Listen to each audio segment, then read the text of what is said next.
देखना भाई, लिख रहा है हमारे पास income which don't form part of total income exempted income. आपके पास एग्जाम के अंदर क्वेश्चन भी ऐसे ही आएगा, या तो डायरेक्ट ये वाली लाइन लिख के दे देगा income which don't form part of total income explain, या लिख के देगा income which are exempted in income tax explain. Total मिला के बात ये, अगर आप लोगों को ऐसा क्वेश्चन नजर आता है कि ऐसे इनकम्स के बारे में बताइए जो कि इनकम टैक्स के अंदर एग्जेम्प्ट है, तो अपने को ये वाला आंसर लिखना है। तो अपन डायरेक्ट स्टार्ट करेंगे यहाँ से। अपने पास लिख रहा है section 10 sub section 1 agriculture income. Agriculture income हमारी एग्जेम्प्ट होती है सेक्शन 10 सब सेक्शन 1 में। लिख रहा है it is exempt under section 10(1). लिख रहा है meaning of agriculture income. Agriculture income का मीनिंग क्या होता है? एज पर सेक्शन 2(1) है, agriculture income means rent from agriculture land use for agriculture purpose. अगर अपन ने हमारी जो एग्रीकल्चर लैंड है उसका एग्रीकल्चर पर्पस के लिए यूज किया है, तो वहां से अपने को जो भी इनकम हो रही होगी तो वो हमारे पास इनकम टैक्स में क्या होगी? एग्जेम्प्ट। सेकंड पॉइंट लिख रहा है हमारे पास income from sale of agriculture produce. अगर अपन ने जो हमारी एग्रीकल्चर लैंड है उस पर कोई भी एग्रीकल्चर प्रोड्यूस किया और उसको सेल किया, उससे अपने को जो भी इनकम मिलेगी वो हमारे लिए क्या रहेगी? एग्जेम्प्ट रहेगी, टैक्स फ्री रहेगी। सी पॉइंट हमारे पास लिख रहा है rent from house uses dwelling house और स्टोर हाउस। मान लो जो हमारी एग्रीकल्चर लैंड है उस पर अपन ने कोई फार्म हाउस बनवा लिया, और उस फार्म हाउस का यूज अपन क्या करते हैं, जो आसपास के लोग हैं वो अपनी खेती कट करके किस पर रख देते, हमारे फार्म हाउस में रख देते ताकि बारिश से भीगे नहीं या फिर खराब नहीं हो, कोई जंगली जानवर नहीं खा जाए। तो उस फार्म हाउस से अपने को जो भी रेंट मिल रहा होगा वो भी क्या माना जाएगा? एग्रीकल्चर इनकम माना जाएगा। ड्वेलिंग हाउस क्या होता है? जैसे मान लो कभी कभी ऐसा होता है जो हमारी एग्रीकल्चर लैंड है वहां पे जो भी मजदूर काम कर रहे हैं उनका घर 40-50 किलोमीटर दूर है, तो वो लोग क्या करेंगे, हमने जो घर बना रखा है उसके अंदर रहने लग जाएंगे कि भाई यहीं कहीं रह लेंगे और यहीं कहीं खेती कर लेंगे, तो उससे अपने को जो भी रेंट मिलेगा वो भी क्या माना जाएगा? एग्रीकल्चर इनकम माना जाएगा। तो इसको अपन ड्वेलिंग हाउस बोलते हैं। एक लिख रहा है हमारे पास इनकम फ्रॉम नर्सरी। मान लो हमारी जो एग्रीकल्चर लैंड है उस पर अपन ने प्लांटेशन का काम करा, पेड़ पौधे उगाए और उनको बेचा, तो उससे जो अपने को इनकम हो रही है वो भी किसकी इनकम मानी जाएगी? एग्रीकल्चर इनकम माना जाएगा। तो ये 4 पॉइंट है हमारे पास। पहला पॉइंट था हमारे पास रेंट फ्रॉम एग्रीकल्चर लैंड। अगर एग्रीकल्चर लैंड को अपन ने एग्रीकल्चर पर्पस के लिए यूज करा है तो भी उसका रेंट एग्जेम्प्ट रहेगा, उसको भी अपन एग्रीकल्चर इनकम मानेंगे। Income from sale of agriculture produce. अगर एग्रीकल्चर लैंड पे अपन ने कोई ना कोई एग्रीकल्चर प्रोड्यूस उगाया और उसको सेल करा है, तो उससे जो भी इनकम होगी वो भी एग्रीकल्चर की इनकम मानी जाएगी। थर्ड पॉइंट था हमारे पास rent from house uses dwelling house और स्टोर हाउस। अगर अपन ने कोई फार्म हाउस बना रखा है, अगर खेती स्टोर करने के लिए उसको रेंट पर दे रखा है, शीट ले ले यहाँ से, अगर उसको अपन ने फार्म हाउस में खेती स्टोर करने के लिए रेंट पे दे रखा है तो उससे जो भी रेंट आएगा वो भी हमारा एग्जेम्प्ट रहेगा। और ड्वेलिंग हाउस क्या होता है कि आसपास के जो मजदूर है वो हमारे फार्म हाउस के अंदर ही सो जाते हैं और वहीं के वहीं खाना वगैरह बना के आसपास खेती करने लग जाते हैं, तो उससे जो भी रेंट आएगा वो भी एग्रीकल्चर इनकम माना जाएगा। Income from nursery. अगर प्लांटेशन का काम करके अपन ने उनको बेचा और अपने पास पैसा आया तो वो भी एग्रीकल्चर इनकम माना जाएगा। हमारे पास लिख रहा है note number 1 rule 7 sale of agriculture produce. B point के अंदर आप लोगों को दिख रहा होगा बोल्ड लेटर्स में लिखा हुआ है नोट 1। तो नोट 1 नीचे एक्सप्लेन हो रहा है sale of agriculture produce. Agriculture produce हमारे पास यहाँ पर बता रखा है इसने।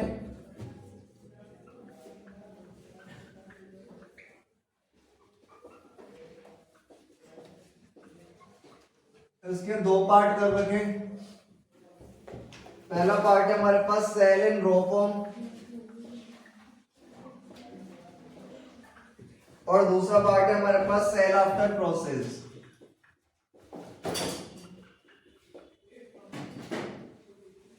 लिख रहा है सेल इन रॉ फॉर्म के लिए अपन ने जैसा का जैसा एग्रीकल्चर प्रोड्यूस उगाया था उसको कच्चे फॉर्म में बेच दिया, जैसा उगाया वैसा का वैसा मार्केट में बेच दिया, तो उसको टोटल क्या मानना है? Agriculture income. और एग्रीकल्चर इनकम हमारे के लिए रहेगी? एग्जेम्प्ट रहेगी।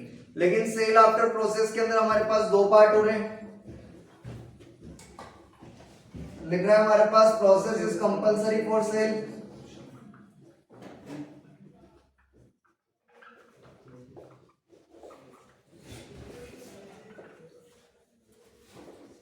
और लिख रहा है हमारे पास process is optional for cell.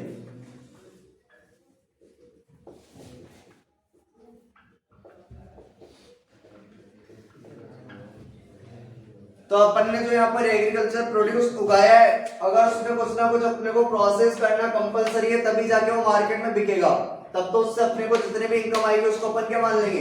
Agriculture income. लेकिन प्रोसेस जो है ऑप्शनल है। मान लो अपन ने आलू उगाए पोटैटो और उससे अपन ने चिप्स बनाई, तो प्रोसेस क्या हो गया? ऑप्शनल हो गया। तो यहाँ पर हमारे पास लिख रहा है अगर प्रोसेस हमारे पास ऑप्शनल होगा तो पार्टली इनकम तो अपने को एग्रीकल्चर की मांगनी है और पार्टली इनकम अपने को बिजनेस की मांगनी है। तो यहाँ पर हमारे पास process is optional for sale के दो पार्ट कर रखे। पहला पार्ट है हमारे पास एग्रीकल्चर इनकम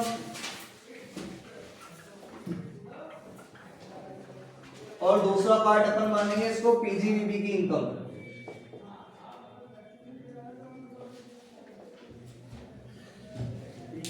तो टोटल मिला के हमारे पास यहाँ पर सेल ऑफ एग्रीकल्चर प्रोड्यूस के दो पार्ट कर रखे थे। पहला पार्ट था सेलिंग रॉ फॉर्म, जैसा उगाया वैसा का वैसा मार्केट में बेच दिया तो भी एग्रीकल्चर इनकम मानेंगे, एग्जेम्प्ट रहेगा। और सेल आफ्टर प्रोसेस में हमारे पास दो पार्ट है, अगर प्रोसेस करना कंपलसरी है तभी जाके मार्केट में बिकेगा तो अभी एग्रीकल्चर इनकम मानना एग्जेम्प्ट रहेगा। और अगर ऑप्शनल है तो उसके अंदर पार्टली इनकम तो हमारी एग्रीकल्चर की होगी और पार्टली इनकम किसकी होगी? बिजनेस की। पार्टली इनकम जो एग्रीकल्चर की इनकम होगी वो कैसे निकालनी है अपने को हमारे पास नीचे बता रहेगा उसने, FMV of agriculture product further process. अपन ने यहाँ पर जो एग्रीकल्चर प्रोडक्ट था जिसका फर्दर प्रोसेस करा है चिप्स बनाने के लिए, उसकी मार्केट वैल्यू पता करेंगे अपन कि मार्केट में आलू कितने रुपए किलो मिल रहे हैं। मान लो 15 रुपए किलो मिल रहे हैं और अपन ने 50 किलो आलू थे, 15 रुपए किलो मिल रहे और 50 किलो आलू थे, इनका अपन ने चिप्स बनाया तो जो भी हमारे पास आएगा कितना आएगा? ये 750। इसमें से अपने को लेस कर देंगे cost of agriculture product, minus कर देंगे इसमें से कॉस्ट अपन। मान लो अपन ने जो आलू उगाया था वो तो 5 रुपए किलो ही पड़ा अपने को, तो मल्टीप्लाई 50 से कर देंगे तो 50 इंटू 5 हमारे पास कितना आ गया? 250। यानी हमारे पास एग्रीकल्चर इनकम कितनी होगी हमारे पास? 500 रुपए की। तो ये हमारे लिए एग्जेम्प्ट रहेगी क्योंकि एग्रीकल्चर इनकम मान लेंगे। तो यहाँ पर हमारे पास फॉर्मूला लिख रहा था FMV of agriculture product further process. 50 kilo आलू अपन ने यूज करे थे, मार्केट में 15 रुपए किलो मिल रहे हैं, यानी हमें ये आलू अगर मार्केट से खरीदते तो कितने के मिलते हैं? 750। लेकिन अपन ने खुद ने उगाए तो 5 रुपए किलो अपने को पड़े, तो 50 किलो के कितने पे पड़े? 250। यानी एग्रीकल्चर इनकम कितनी हो जाएगी अपने को? 500 रुपए की। पीजीबीपी की इनकम कैसे निकालेंगे? लिख रहा है सेल ऑफ फाइनल प्रोडक्ट। मान लो अपन ने जो 50 किलो आलू से चिप्स बनाई थी यहाँ पर, तो चिप्स को बेचने से हमारे पास 2000 रुपए है। चिप्स को बेचने से हमारे पास कितना है? 2000। इसमें से अपने को माइनस करना है FMV of agriculture used. FMV minus करनी है अपने को ये वाली माइनस करनी है अपने को जो मार्केट वैल्यू थी, और मार्केट वैल्यू हमारे पास कितनी थी? 750। तो ये 750 माइनस कर देंगे। एक अपने को माइनस करना है इसमें से फर्दर प्रोसेस कॉस्ट। मान लो अपन को चिप्स बनाने के लिए 500 रुपए देने पड़े सामने वाले को, तो यानी हमारे पास यहाँ पर जो इनकम आ गई वो कितने की आ गई? 750 की। यानी बिजनेस एंड प्रोफेशन से जो इनकम होगी वो कितनी हो जाएगी हमारे पास? 750। और इस पे अपन क्या लगा देंगे? टैक्स, क्योंकि किसकी इनकम हो जाएगी हमारी? Profit and gain from business and profession. PGBP की इनकम हो जाएगी 750। तो ये हमारे पास मीनिंग ऑफ एग्रीकल्चर इनकम से लेकर यहाँ तक जो हमारे पास फॉर्मूले लिखे हुए हैं, यहाँ तक अगर कोई बात बतानी तो बोलो, वरना नेक्स्ट पेज निकालेंगे। देखो इधर देखो, एग्जाम इनकम में हमारे पास लिख रहा है सेक्शन 10 सबसेक्शन 2। इसमें हमारे पास एलिजिबल एसएससी बता रखा है, मेंबर ऑफ एचयूएफ। हमारे पास एलिजिबल एसएससी बता रखा है, मेंबर ऑफ एचयूएफ, और इनकम बता रखी है income share received by member from HUF. आप देखो मैंने आप लोगों को फॉर्म पढ़ाया पार्टनरशिप फॉर्म। ये हमारी मान लो पार्टनरशिप फॉर्म है। अब पार्टनरशिप फॉर्म के अंदर जो भी नेट प्रॉफिट होता था इस पे अपन टैक्स लगाते थे या टैक्सेबल इनकम मानते थे किसके अंदर?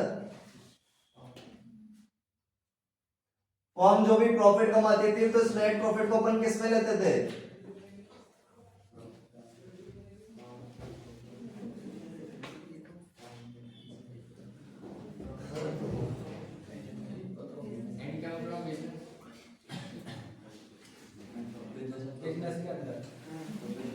तो जो भी हमारे पास फॉर्म का प्रॉफिट दे रखा होता था इसको अपन टैक्सेबल इनकम बनाते थे। कौन से हेड के अंदर? बिजनेस एंड प्रोफेशन के अंदर।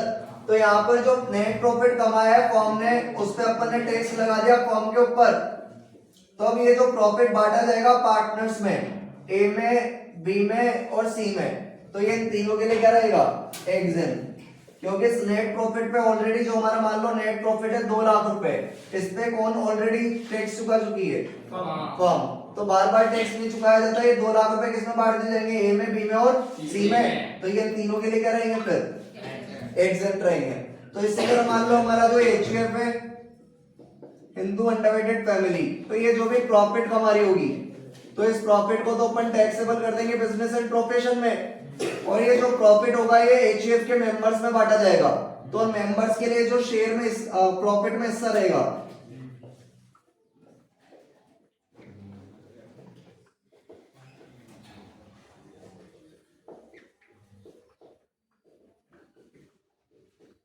तो एचयूएफ के मेंबर्स को जो प्रॉफिट का हिस्सा मिलेगा वो उनके लिए क्या रहेगा? एग्जेम्प्ट मिल रहेगा, क्योंकि यहाँ पर जो प्रॉफिट हुआ होगा उस पर ऑलरेडी टैक्स चुका दिया होगा किसने? एचयूएफ ने। तो बार बार एक ही इनकम पे दो लोग टैक्स नहीं चुकाएंगे, एक बार प्रॉफिट पे किसने टैक्स चुका दिया? एचयूएफ ने। तो अब जब ये प्रॉफिट इसके मेंबर्स में बांटा जाएगा तो उनके लिए जो हिस्सा रहेगा वो क्या रहेगा? एग्जेम्प्ट रहेगा। तो हमारे पास बोला था eligible assessee member of HUF, HUF के जो मेंबर्स रहेंगे, income share received by member from HUF, HUF से अपने को जो भी हिस्सा मिलेगा वो हमारे लिए क्या रहेगा? एग्जेम्प्ट रहेगा। इसी तरह यहाँ पर लिख रहा है सेक्शन 2 सबसेक्शन 2 है, इसके लिए बता रखा है एलिजिबल एसएससी के अंदर पार्टनर ऑफ फर्म, अगर फर्म का कोई पार्टनर है, और इनकम के अंदर बता रखा है income share received by partner from firm, firm के पार्टनर को हिस्सा मिल रहा है प्रॉफिट के अंदर, वो पार्टनर के लिए क्या रहेगा? एग्जेम्प्ट रहेगा। अगला है हमारे पास सेक्शन 10 सबसेक्शन 4 और सब क्लोज सेकंड। सेक्शंस अपने को याद नहीं रखने हैं तो इंटरमीडिएट वालों के लिए बना रखे, बस ऐसे ही रीड कर रहे हैं अपन। आप लोगों को केवल ये दो ही कॉलम लिख के आने एग्जाम के अंदर, इनकम का और एलिजिबल एसएससी का। लिख रहा है हमारे पास यहाँ पर थर्ड पॉइंट के अंदर एलिजिबल एसएससी के अंदर बता रखा है पर्सन रेजिडेंट आउटसाइड इंडिया, ऐसा बंदा जो इंडिया का नहीं है, बाहर का है, और a person who is being permitted to maintain said account by RBI, ऐसा बंदा जो बाहर रहता है, या फिर ऐसा बंदा जिसको आरबीआई ने परमिट कर रखा है, इजाजत दे रखी है कि भाई तुझे ये वाला अकाउंट बाहर बनाना ही है। कौन सा अकाउंट? NRE account. इनकम के अंदर बोल रहा है interest on money standing to the credit and non resident external NRE account in India. ऐसा बंदा जो बाहर रहता है, मान लो कोई फॉरेन का बंदा है और आरबीआई ने बोला है या फिर इसने खुद ने इंडिया की बैंक के अंदर एक अकाउंट खोल रखा है,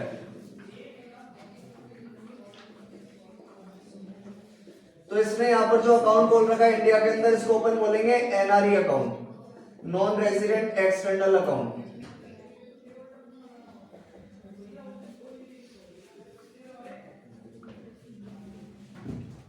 तो नॉन रेजिडेंट था कोई बंदा, या ऐसा बंदा जिसको बोला आरबीआई ने कि भैया आपको इंडिया के अंदर ये वाला अकाउंट मेंटेन करना है, नॉन रेजिडेंट एक्सटर्नल अकाउंट, इस पे जो बैंक इंटरेस्ट देगी ये क्या रहेगा? हमारा एग्जेम्प्ट रहेगा, इस पे कोई टैक्स लगने वाला नहीं है। तो हमारे पास ये लिख रहा था interest on money standing to the credit and non resident external account in India. अगर आपने इंडिया की बैंक के अंदर कोई ना कोई अकाउंट खोल रखा है, एनआरई अकाउंट, तो उस पे जो भी इंटरेस्ट मिल रहा होगा तो वो क्या रहेगा? हमारे लिए एग्जेम्प्ट रहेगा। पढ़ो एक बार इसको। तो हमारे पास ये लिख रहा था एलिजिबल एसएससी में बता रखा था अपने पास person resident outside India, NRI कोई बंदा है, इंडिया के बाहर का कोई बंदा है, रेजिडेंट नहीं होना चाहिए इंडिया का, ये ऐसा कोई बंदा है जिसको आरबीआई ने खुद ने बोल रखा है कि आपको ये वाला अकाउंट मेंटेन करना ही पड़ेगा, एनआरई अकाउंट, तो उसमें जो भी इंटरेस्ट मिलेगा वो हमारे लिए क्या रहेगा? एग्जेम्प्ट रहेगा। इसी के नीचे देखो हमारे पास लिख रहा है एलिजिबल एसएससी के अंदर individual not being a citizen of India, कोई इंडिविजुअल है लेकिन इंडिया का सिटीजन नहीं है, नहीं रेजिडेंट नहीं है, तो हमारे पास इनकम के अंदर बता रखा है remuneration received by foreign diplomats या consulate and their staff conditions. अब ये फॉरेन डिप्लोमेट्स या कॉन्सुलेट्स क्या होते हैं?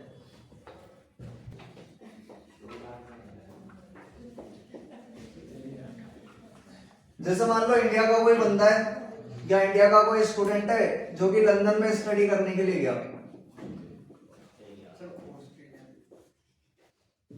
तो इंडिया का कोई बंदा है जो कि स्टडी करने कहां पे गया? लंदन में। अब अपन कहीं पे भी बाहर रहते तो बाहर रहने पर अपने को काफी सारी प्रॉब्लम्स आती है, या तो वीजा से रिलेटेड कोई प्रॉब्लम आ रही है या किसी भी चीज से रिलेटेड कोई प्रॉब्लम आ रही है, तो वो बंदा बार बार क्या करेगा? वो स्टूडेंट बार बार क्या करेगा? जो इंडिया की गवर्नमेंट होगी उससे कांटेक्ट करेगा कि मुझे सर इससे दिक्कत आ रही है, इससे दिक्कत आ रही है, तो उसको बार बार कहां पे आना पड़ेगा?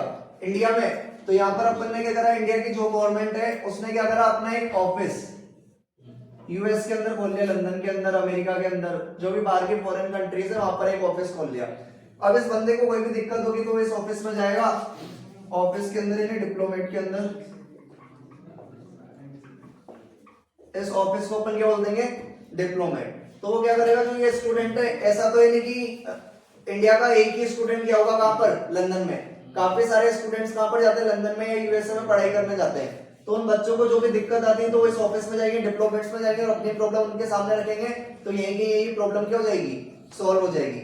ऐसे मान लो यूएस का, लंदन का कोई बंदा जो इंडिया में पढ़ने के लिए आया है, तो फिर ये लोग भी क्या करेंगे, अपने यहाँ पर फॉरेन एम्बेसी खोल लेते हैं, यहाँ पर यूएस वाले भी यहाँ पर एक अपना ऑफिस डाल लेंगे।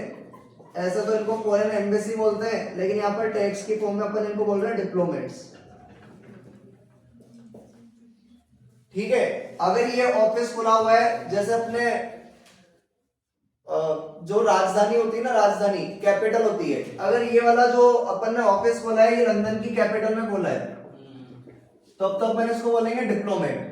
अगर ये अपन ने लंदन के कई सारे सिटीज के अंदर खोला है, शहर के अंदर, तो फिर इसको अपन बोलते हैं कॉन्सुलेट। ठीक है, अगर अपन ने यूएस की जो कैपिटल है, राजधानी है, वहां पर ऑफिस खोला है तो इसको अपन क्या बोलेंगे, डिप्लोमेट्स। और सिटीज के अंदर ये ऑफिस खोला होगा तो उसको क्या बोलेंगे, कॉन्सुलेट्स। तो यहाँ पर लिख रहा था हमारे पास इंडिविजुअल, ऐसा बंदा जो इंडिया का बंदा नहीं, और लिख रहा है remuneration received by foreign diplomats या consulate and their staff condition. पहली कंडीशन हमारे पास है, जैसे मान लो फॉरेन वालों ने, लंदन वालों ने हमारे इंडिया के अंदर ऑफिस खोल रखा है, डिप्लोमेट खोल रखा है, तो ये यूएस वाले ने हमारे यहाँ पर इंडिया के अंदर ऑफिस खोल रखा है और हमने इंडिया वालों ने यूएस के अंदर ऑफिस खोल रखा है। अब यहाँ पर जितने भी ऑफिस के अंदर वर्कर काम कर रहे होंगे तो इनको बदले में क्या मिल रही होगी, सैलरी मिल रही होगी। लेकिन ये जो सैलरी इनको लंदन के अंदर मिल रही है, तो लंदन की जो गवर्नमेंट है वो इस पर टैक्स नहीं लगा रही। अगर लंदन की गवर्नमेंट ने इस पर टैक्स नहीं लगाया इनके सैलरी पर, तो जो लंदन के बंदे हमारे इंडिया के अंदर काम कर रहे होंगे तो फिर इंडिया की गवर्नमेंट भी उनसे क्या नहीं लेगी, टैक्स नहीं लेगी, क्योंकि इनको भी तो यहाँ पर क्या मिल रही होगी, सैलरी मिल रही होगी। तो ये दोनों कंडीशन पूरी होनी चाहिए। अगर वहां की गवर्नमेंट अपने यहाँ पर टैक्स नहीं, मतलब यहाँ की गवर्नमेंट उनसे, उनके बंदों से टैक्स नहीं ले रही है, तो अपन भी फिर वहां की गवर्नमेंट भी अपने बंदों से टैक्स नहीं लेगी। लेकिन अगर अपन ने टैक्स लेना चालू कर दिया तो वो लोग भी फिर अपने बंदों से क्या लेना चालू कर देंगे, टैक्स लेना चालू कर देंगे। तो पहला पॉइंट तो हमारे पास यही लिख रहा था, remuneration received by our corresponding government officials resident in such foreign countries should be exempt। हमारे बंदे जो लंदन के अंदर काम कर रहे हैं तो लंदन की गवर्नमेंट उन बंदों से टैक्स नहीं ले रही हो। तो पहला पॉइंट तो ये। दूसरा पॉइंट क्या था, above mentioned officer should be the subject of the respective countries and should not be engaged in any other business or profession or employment in India। बाहर के बंदे हमारी कंट्री के अंदर आगे रह रहे हैं, ऑफिस में काम कर रहे हैं, इनको जो सैलरी मिल रही है उस पर इंडिया की गवर्नमेंट टैक्स ले रही है क्या, नहीं ले रही। लेकिन ये बंदे यहाँ पर ऐसा नहीं, ऑफिस में काम करने के साथ साथ कोई ना कोई बिजनेस खोल ले इंडिया के अंदर, या तो बिजनेस खोल ले या कोई ना कोई प्रोफेशनल एक्टिविटीज करने लग जाए। तो ये दोनों कंडीशन के लिए बोला है। अगर हमारे बंदे यूएस के अंदर काम कर रहे हैं तो उनको जो सैलरी मिल रही है तो यूएस की गवर्नमेंट उनसे टैक्स ना ले। दूसरी कंडीशन ये, यूएस के बंदे हमारे यहाँ पर भारत के अंदर आके काम कर रहे हैं, लेकिन वो साथ में ऐसा नहीं कोई ना कोई यहाँ पर बिजनेस खोल ले या प्रोफेशन खोल ले। अगर उन्होंने कोई बिजनेस प्रोफेशन नहीं खोल रखा और साथ में यहाँ पर इनको जो सैलरी मिल रही है तो वो टैक्स से क्या रहेगी, एग्जेम्प्ट रहेगी। लेकिन अगर उन्होंने हमारे इंडिया के अंदर कोई ना कोई बिजनेस खोल रखा है तो फिर इस सैलरी पे भी क्या लगाने लग जाएंगे, टैक्स लगाने लग जाएगी। कौन, इंडिया की गवर्नमेंट। देखो ये लिख रहा है उसको,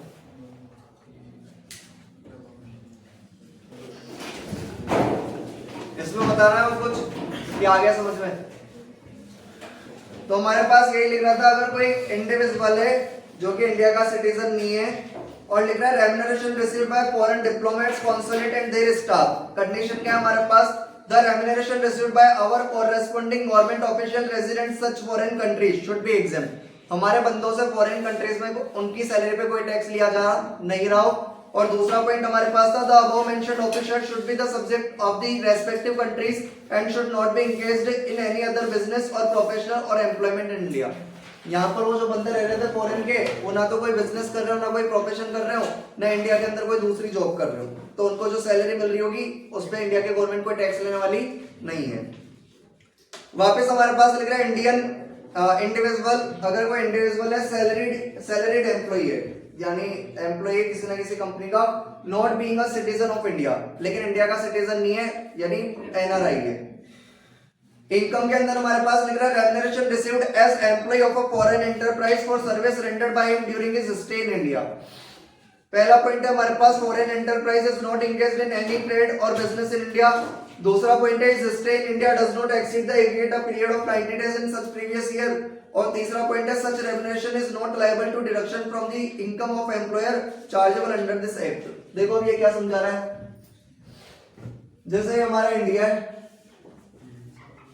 अब यहां पर अपन देखें तो जैसे यहां पर डी मार्ट है, वंडर मार्ट है या रिलायंस मार्ट है, वैसे ही जो फॉरेन कंट्री है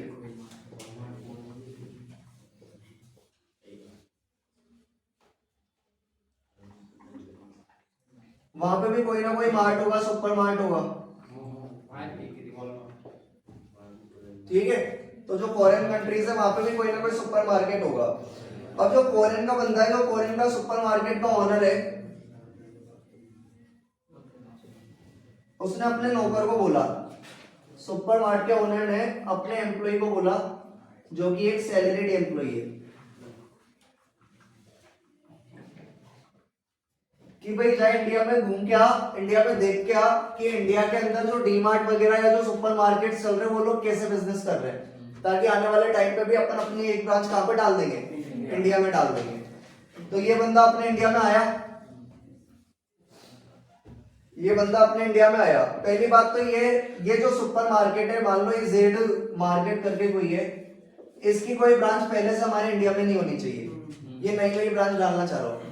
तो जो जेड मार्ट है हमारे पास, जेड मार्ट के ओनर ने अपने एम्प्लॉय को बोला है कि जा भैया इंडिया में घूम के आके वंडर मार्ट और डी मार्ट कैसे काम कर रहे हैं, अपन भी अपना एक मार्ट डालेंगे। तो जेड मार्ट ऑलरेडी इंडिया के अंदर एग्जिस्ट नहीं होना चाहिए। दूसरी बात ये जो बंदा हमारे इंडिया में घूमने आया, इसका जो स्टे इंडिया के अंदर ये कितने दिन से कम होना चाहिए, 90 दिन से कम होना चाहिए। तीसरी कंडीशन क्या है, जो ओनर इसको एम्प्लॉय को सैलरी दे रहा था, ये सैलरी की डिडक्शन ऑलरेडी ये एम्प्लॉय हमारे इंडिया के अंदर नहीं ले रहा हूं। इस बंदे को जो सैलरी मिल रही है ना, ये हमारे इंडिया के अंदर या फिर ये जो ओनर है ये ऑलरेडी डिडक्ट नहीं कर रहा हूं। डिडक्शन देते ना अपन, जो अपन डिडक्शन देते हैं, तो जो ये ओनर है इसको जो सैलरी दे रहा है उसकी डिडक्शन ऑलरेडी पहले से नहीं ले रहा हूं। तो ये तीन कंडीशन है हमारे पास। फॉरेन कंट्री का जो एम्प्लॉय है, सैलरीड एम्प्लॉय, वो इंडिया के अंदर आया, लेकिन एक तो जो ये सुपर मार्केट है ये ऑलरेडी हमारे इंडिया के अंदर एग्जिस्ट नहीं होना चाहिए। दूसरी कंडीशन क्या है, ये जो बंदा है इंडिया में घूमने आया, इसका स्टे इन इंडिया 90 दिन से कम होना चाहिए। और तीसरी बात ये है कि जो यहाँ पर ये सैलरी मिल रही है इसको, ये ऑलरेडी इंडिया के अंदर इसकी डिडक्शन नहीं ले रहा हूं। अगर ये तीनों कंडीशन सेटिस्फाई हो रही है तो यहाँ पर ये मान लो 50-60 दिन रुका होगा, यहाँ पर 60 दिन रुका मान लो, तो 60 दिन रुका तो इस ओनर ने इसके पैसे 60 दिन के काटे होंगे या 60 दिन के पैसे इसको दिए होंगे, क्योंकि इसके बिहाफ पे गया था ना ये, तो इसको जो 60 दिन का पैसा इंडिया के अंदर मिला, इंडिया के अंदर रहते हुए भी जो भी इसको इनकम हुई है, उस पर इंडिया की गवर्नमेंट कोई टैक्स लेने वाली नहीं है। ये इसके लिए क्या रहेगी, एग्जेम्प्ट रहेगी। देखो ये लिख रहा है उसके अंदर, तो लिख रहा था हमारे पास एलिजिबल एसएससी में इंडिविजुअल हो, सैलरीड एम्प्लॉय हो, लेकिन इंडिया का सिटीजन नहीं होना चाहिए। Remuneration received as employee of a foreign enterprise, foreign enterprises को जो रेम्युनरेशन मिल रही है, सैलरी मिल रही है for service rendered by him, जो भी वो सेवाएं दे रहा है during his stay in India, और उसका जो स्टे चल रहा है वो इंडिया में चल रहा है। तो पहली बात तो ये foreign enterprise is not engaged in any trade और बिजनेस इन इंडिया, उसका पहले से कोई भी एंटरप्राइज इंडिया के अंदर नहीं होना चाहिए। दूसरा पॉइंट है stay in India does not exceed the aggregate a period of 90 days in such previous year, India के अंदर वो 90 दिन से ज्यादा स्टे नहीं किया हो। और तीसरा पॉइंट है such remuneration is not liable to deducted from the income of employer chargeable under this act, उसको जो सैलरी मिल रही है वो इंडियन एक्ट के अंदर माइनस डिडक्शन के लिए एलिजिबल नहीं है। उसके बाद हमारे पास लिख रहा है एलिजिबल एसएससी में इंडिविजुअल हो, नॉन रेजिडेंट मतलब कि एनआरआई हो, who is not a citizen of India, India का सिटीजन नहीं होना चाहिए, सैलरीड एम्प्लॉय होना चाहिए। इसके लिए हमारे पास लिख रहा है सैलरी रिसीव्ड बाय और due for service rendered in connection with his employment on a foreign ship if his total stay in India does not exceed 90 days in the previous year.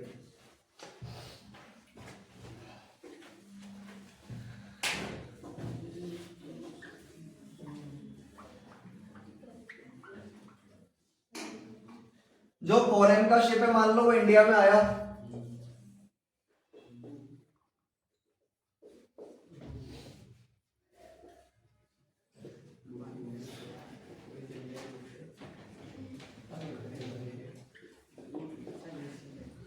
तो जो फॉरेन का ship है वो India के अंदर आया। अभी फॉरेन के शिप के साथ फॉरेन के बंदे भी हमारे इंडिया के अंदर आए होंगे।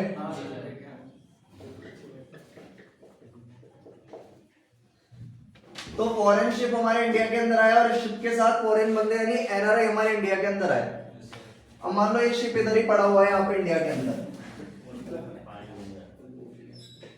क्योंकि जब तक इनको अगला ऑर्डर नहीं मिलेगा ये शिप यहाँ से रिमूव नहीं होगा। किसके लिए? फॉरेन के लिए। तो मान लो ये शिप यहीं पर पड़ा हुआ है, तो शिप इधर पड़ा हुआ है, तो जो हमारे एनआरआई बंदे होंगे वो भी इंडिया के अंदर ही पड़े हुए होंगे। लेकिन ये यहाँ पे इनका जो स्टे वो किससे ज्यादा नहीं होना चाहिए? 90 दिन से ज्यादा नहीं होना चाहिए। तो जो इन फॉरेन शिप्स वाले ऑफिसर्स होंगे इनको जो सैलरी वगैरह मिल रही होगी वो सैलरी तो कहाँ पे मिल रही है इनको? इंडिया के अंदर। तो इंडियन गवर्नमेंट इनसे तब तक टैक्स नहीं लेगी जब तक इनका स्टे 90 दिन से ज्यादा नहीं होगा। देखो यही लिख रहेगा इसके अंदर। देखो अगला पॉइंट हमारे पास बता रखा है एलिजिबल असेसी के अंदर। अरे एलिजिबल असेसी के अंदर एनआर एंड फॉरेन कंपनी, कोई एनआरआई या फॉरेन कंपनी है और इनकम का हमारे पास बता रखा है income arising by way of royalty from और fees from technical service rendered in और outside India to the national technical research organisation NTRO.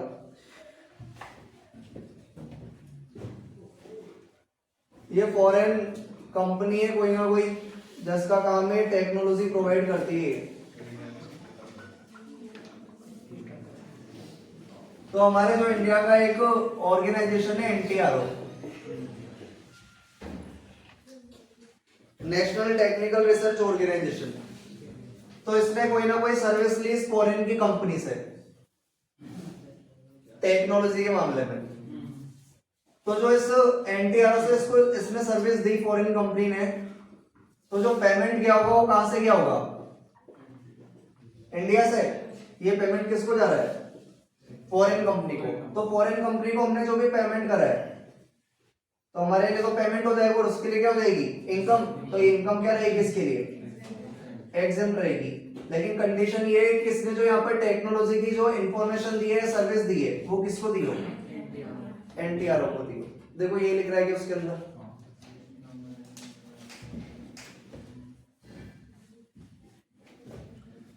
Eligible assessee में बता रहा था एनआर या कोई फॉरेन कंपनी है और इसको इनकम और income arising by way of royalty, या तो रॉयल्टी मिली है या फीस मिली है क्योंकि इसने टेक्निकल सर्विस दी है किसको? एनटीआरओ को। या तो इंडिया के अंदर दी हो या इंडिया के बाहर दी हो। अगला पॉइंट हमारे पास बता रहा है एलिजिबल असेसी के अंदर एनी पर्सन कोई भी बंदा है और इनकम बता रहा है payment to Bhopal victims. Bhopal के अंदर एक गैस से रिलेटेड कोई हादसा हो गया था तो वहां के विक्टिम्स को जो भी कंपनसेशन मिला था वो कंपनसेशन क्या रहेगा? एग्जेम्प्ट रहेगा। उसी के नीचे हमारे पास लिख रहा है एनी पर्सन कोई भी बंदा है compensation received on account of disaster, कोई ना कोई आपदा आ गई भाई फ्रॉम, और उस आपदा की वजह से कंपनसेशन मिला सेंट्रल गवर्नमेंट से, सीजी से, एसडी यानी स्टेट गवर्नमेंट से या लोकल अथॉरिटी से। डिजास्टर का मतलब यहाँ पर बताया हुआ है डिजास्टर मींस कैटास्ट्रोफी। कैटास्ट्रोफी यानी लिख लो आप लोग तबाही।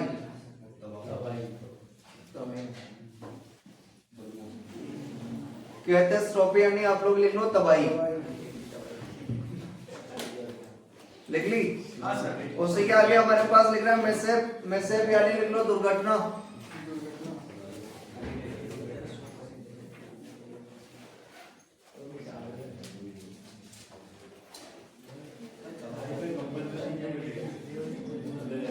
अपनी गवर्नमेंट ऐसी ही देती है, देती कई तरह से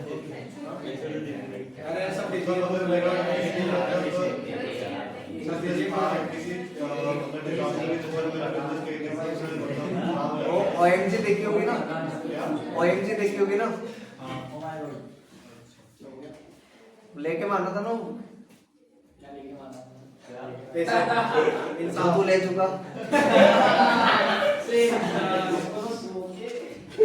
लेने का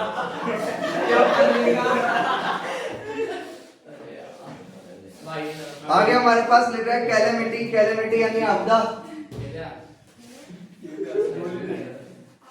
कैलेमिटी यानी आपदा, और ग्रेव ऑक्यूरेंस यानी गंभीर घटना, ग्रेव ऑक्यूरेंस यानी गंभीर घटना। और एक हमारे पास लिखा है लास्ट में नेग्लिजेंस, नेग्लिजेंस यानी लापरवाही की वजह से, नेग्लिजेंस यानी लापरवाही की वजह से।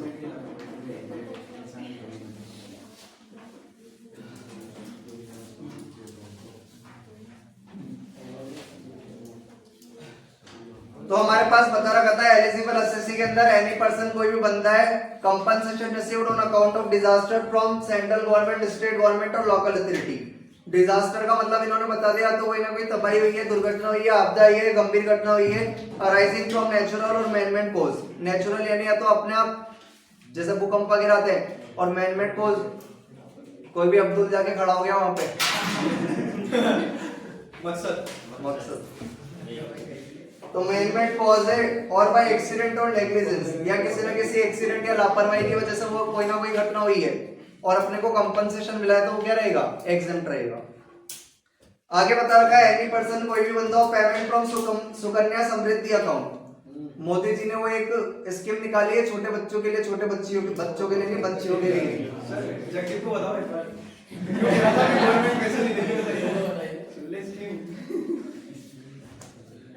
तो सुकन्या समृद्धि अकाउंट, कोई भी छोटी बच्ची का अपन ने अकाउंट खुलाया पोस्ट ऑफिस में जाके, तो उससे जो अपने को लास्ट में पेमेंट मिलेगा 15 साल बाद, तो अपने को जो भी पेमेंट मिलेगा 15 साल बाद, उसका एक तो जो भी प्रिंसिपल अमाउंट होगा और उस पर जो इंटरेस्ट होगा, वो दोनों के दोनों क्या रहेंगे, एग्जेम्प्ट रहेंगे। हेलो, हाँ 10 से 12, हाँ हाँ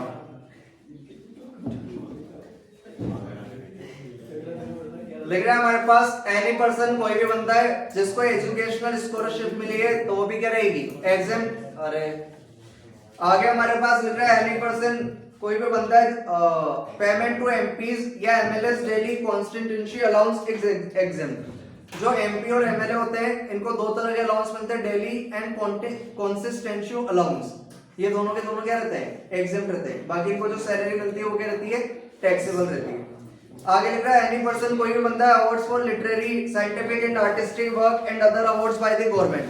कोई भी बंदा है जिसको लिटरेरी यानी उसने साहित्यिक नेचर की कुछ ना कुछ बुक लिखी है, साइंटिफिक नेचर की लिखी या आर्टिस्टिक नेचर की बुक लिखी है, तो उसकी वजह से जो उसको अवार्ड मिलेंगे गवर्नमेंट से, वो क्या रहेंगे, एग्जेम्प्ट रहेंगे।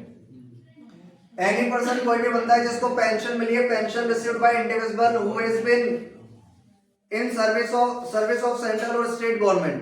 कोई बंदा है जो इसने सेंट्रल या स्टेट गवर्नमेंट को सर्विस दी थी और उसको वहां से पेंशन मिली है, लेकिन वो पेंशन कब मिली हो, जब उस बंदे को अवार्ड मिला है परमवीर चक्र, महावीर चक्र या वीर चक्र। ऐसा गवर्नमेंट बंदा है, ऐसा गवर्नमेंट एम्प्लॉय जिसको ये तीन चीजों से सम्मानित किया गया है, परमवीर चक्र से, महावीर चक्र से और वीर चक्र से, तो उसको गवर्नमेंट से जो भी एक पेंशन मिली होगी वो क्या रहेगी, एग्जेम्प्ट रहेगी। बाकी ऐसे तो टैक्सेबल होती है, बाकी उस बंदे के लिए क्या रहेगी, एग्जेम्प्ट रहेगी। आगे लिख रहा है हमारे पास specified income of a Sikkimese individual.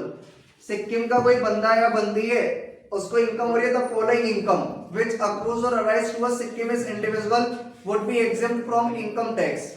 Income from any source in the state of Sikkim और special income specified income of a Sikkimese individual. Sikkim का कोई भी बंदा या बंदी है, वो पैसा कमा रहा है जो भी, तो उस पे क्या रहेगा, टैक्स क्या रहेगा, एग्जेम्प्ट रहेगा, उसकी इनकम क्या रहेगी, एग्जेम्प्ट। बी पॉइंट लिख रहा है income by way of dividend और इंटरेस्ट ऑन सिक्योरिटीज। या उसको किसी न किसी कंपनी से डिविडेंड मिल रहा है, इंटरेस्ट मिल रहा है, तो डिविडेंड और इंटरेस्ट भी क्या रहेगा, एग्जम्प्ट रहेगा। लेकिन नीचे एक बात लिख रहे हैं, however this exemption will not be available to a Sikkimese women who on or after 1st April 2008 marries a non-Sikkimese individual। अगर 1 अप्रैल 2008 के बाद सिक्किम की किसी गर्ल ने सिक्किम के अलावा किसी और बंदे से शादी कर ली, तो फिर उसकी इनकम पे क्या लगने लग जाएगा, टैक्स लगने लग जाएगा। तो ये हमारे पास भाई एग्जम्प्टेड इनकम्स थी अपने पास। अब आप लोगों को इसमें से छोटी छोटी इनकम्स जो लग रही है, एक तो आगे आगे का पेज हो गया हमारे पास, जैसे 10 मार्क्स से ज्यादा में नहीं आएगा इसका क्वेश्चन, 20 नंबर में नहीं आएगा, 10 में ही आएगा अगर आएगा तो एक तो जो अपना स्टार्टिंग का पेज है वो हो गया। बाकी इसमें पॉइंट लगा लो आप लोग, जैसे हमारे पास मेंबर ऑफ एचयूएफ है, ये आप लोगों के लिए इजी पड़ेगा, टिक लगा लो कौन कौन सा आप लोगों को पढ़ना है, जिससे पूरा हो जाए अच्छी बात है, जिससे पूरा नहीं होता है वो छोटे छोटे पॉइंट्स पे ध्यान दे ले। तो हमारे पास मेंबर ऑफ एचयूएफ वाला हो गया, पार्टनर ऑफ फर्म वाला हो गया, एक ये पर्सन रेजिडेंट आउटसाइड इंडिया हो गया, ये 3 हो गए। उसके बाद एक जो लास्ट है हमारे पास सेकंड पेज पे जो लास्ट है, ये भी ज्यादा बड़ा नहीं है, छोटा सा है। उसके बाद तो आपके पास थर्ड पेज पे जितने भी पॉइंट्स है मेरे ख्याल से तो इजी है और छोटे छोटे हैं। इसमें से आप लोगों को कोई पॉइंट लगता है कि यार ये बड़ा है मेरे से नहीं हो पाएगा तो उसको छोड़ दे, बाकी ये सारी एग्जेम्प्टेड इनकम याद कर ले, टेबल के फॉर्म में तो बना के आ ही जाए। 10 नंबर में 3 ही पेज लिखने हैं, तो मान लो ये टेबल के फॉर्म में 3 पेज हो गए, एक तो आगे आगे का चार्ट बनाने में और टेबल बनाने में 3 पेज हो गए, तब तो दिक्कत ही नहीं है। और किसी के 3 पेज नहीं होते तो जो चीज मैंने आप लोगों को समझाई है उसी को पैराग्राफ फॉर्म में आप लोग वहां पर बना के लिख के आ जाए, ठीक है। तो आप लोगों को 3 पेज का काम हो जाएगा, तो ये 10 नंबर का काम बन जाएगा। बोल अब क्या करें।